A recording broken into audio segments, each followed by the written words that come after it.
a new pranayama today. Lesson 33.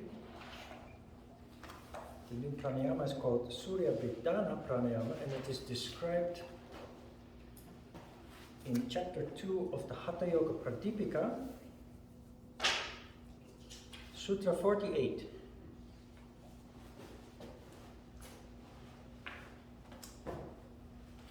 Then Surya Bedhana is described. Assuming an asana on a comfortable seat, the yogin should slowly draw the energy outside through the right nadi,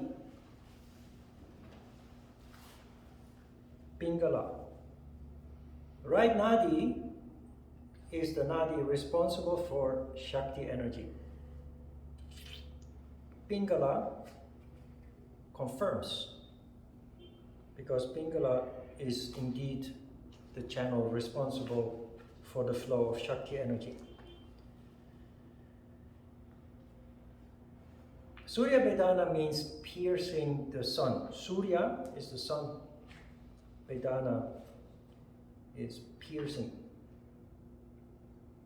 We kind of did that a little bit in the last asana. But here you have it in the form of a pranayama exercise with counting and kumbhaka. 49. Then you should practice kumbhaka, retaining the energy to the utmost till it is felt from the hair on the head to the ends of the nails in the toes. Practically meaning you spread the energy throughout the whole body. Then you should slowly release the energy through the left nadi, Ida, which is responsible for Shiva energy.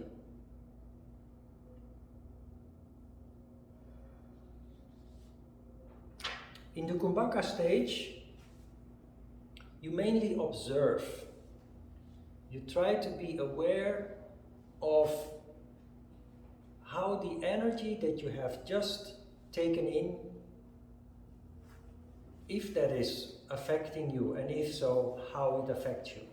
We have to gradually become aware of energy in the first place. We are now, at least to some extent, aware of energy in general, and then also about how energy can fluctuate, how our condition can fluctuate as a result of energy fluctuations. And now, how we can change our condition by letting in or letting out a particular kind of energy, by changing the energy balance on purpose. Sutra 50 concludes, this excellent Surya Bedhana should again and again be practiced, as it purifies the brain, destroys diseases arising from excess of wind, and cures maladies caused by worms.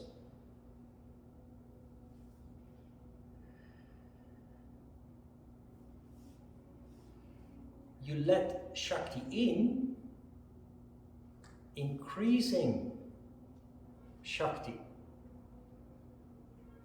Then you let Shiva out, which leaves you with even more Shakti. Why is this the first pranayama? There's no coincidence. In yoga, nothing is coincidental. Everything has a clear purpose. A human being has a natural tendency to be in tamas, which means lack of Shakti and an overdose of Shiva. The reason for this is that energy naturally condenses. So Shiva energy flows in unobstructed when you don't practice yoga in an unconditioned person, while Shakti requires effort.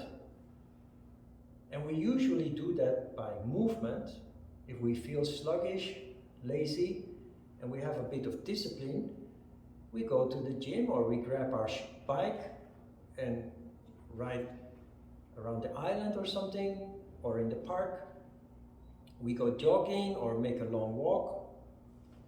But that's not controlled. It's good, it's very good of course, But here we try to do it in a measured and controlled way. It purifies the brain.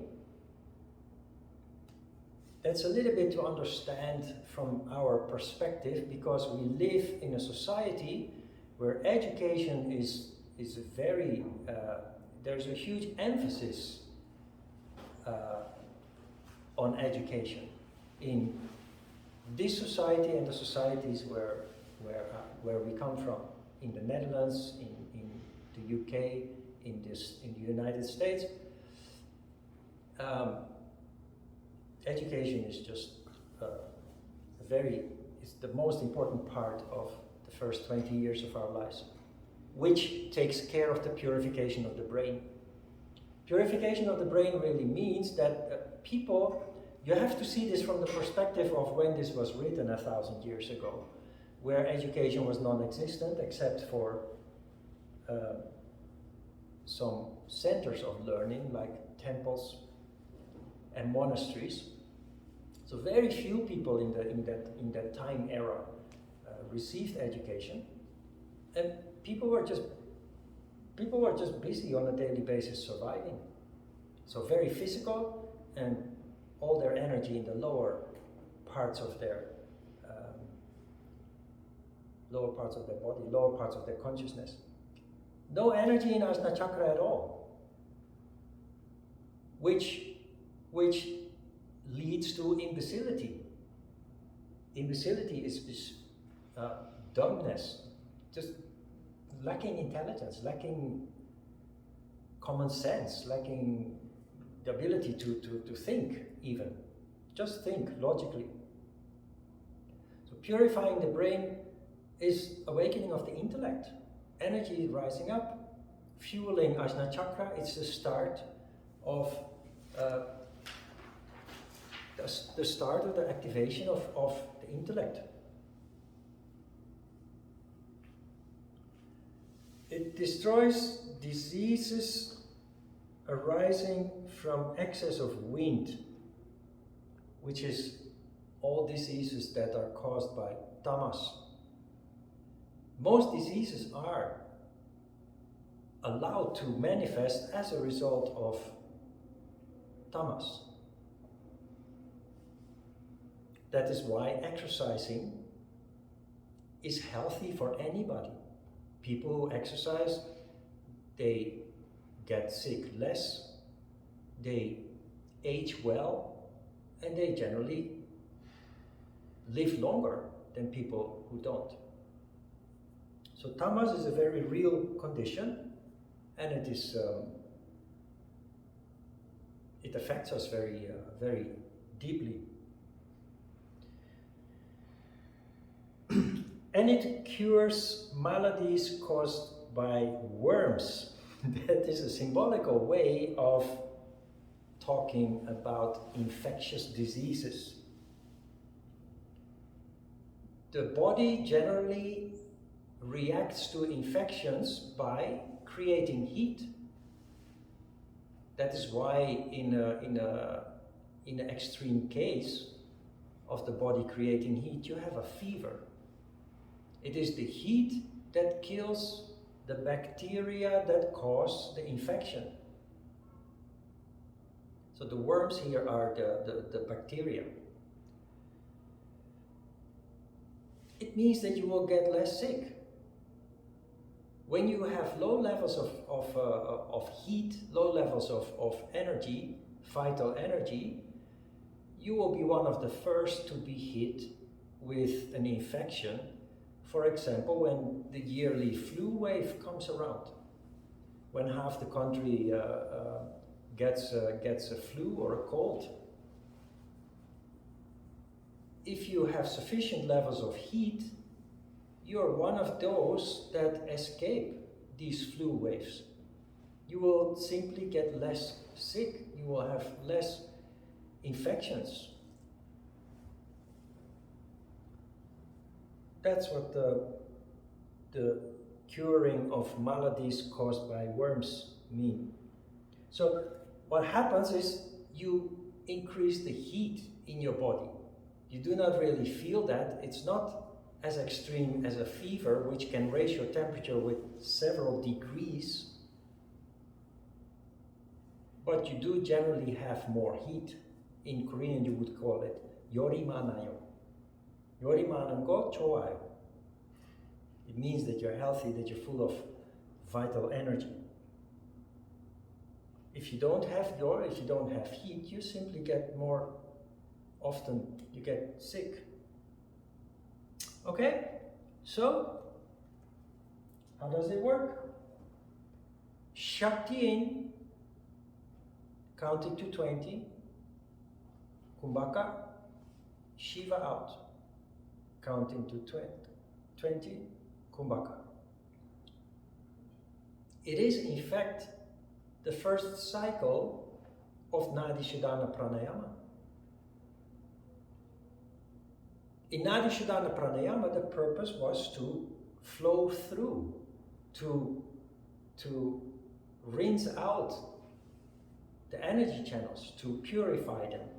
Nadi Shodhana literally means purifying the energy channels by going through these steps.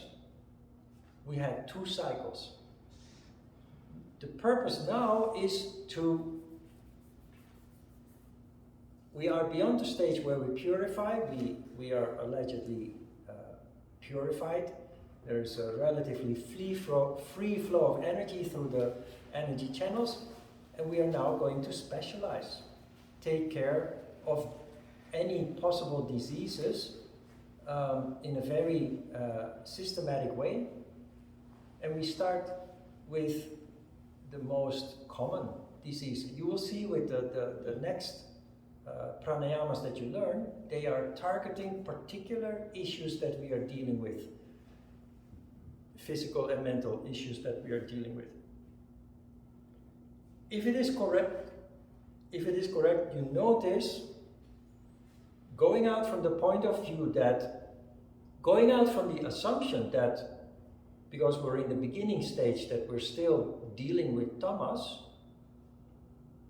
that our minds become calmer and more focused. So your meditation should improve as a result of this. But that's only so if you are still dealing with tamas.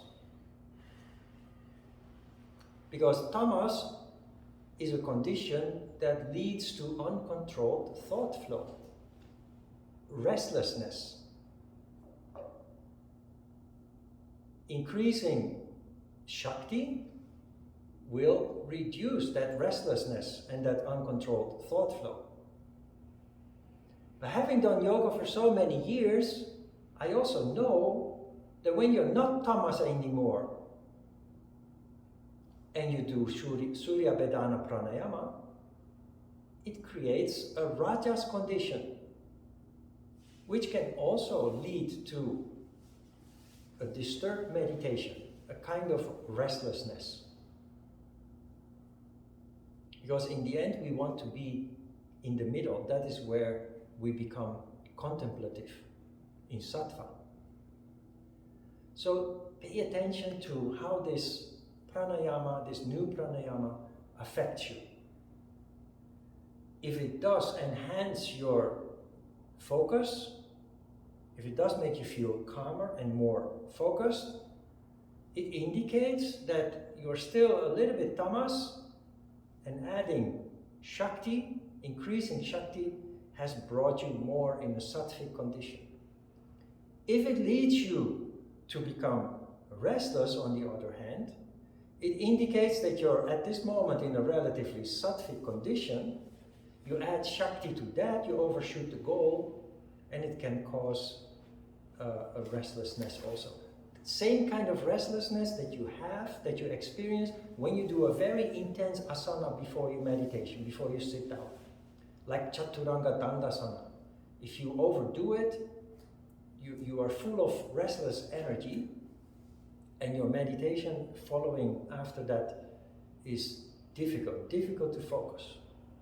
Okay? So just try to be aware of that. Let's give it a try. So count is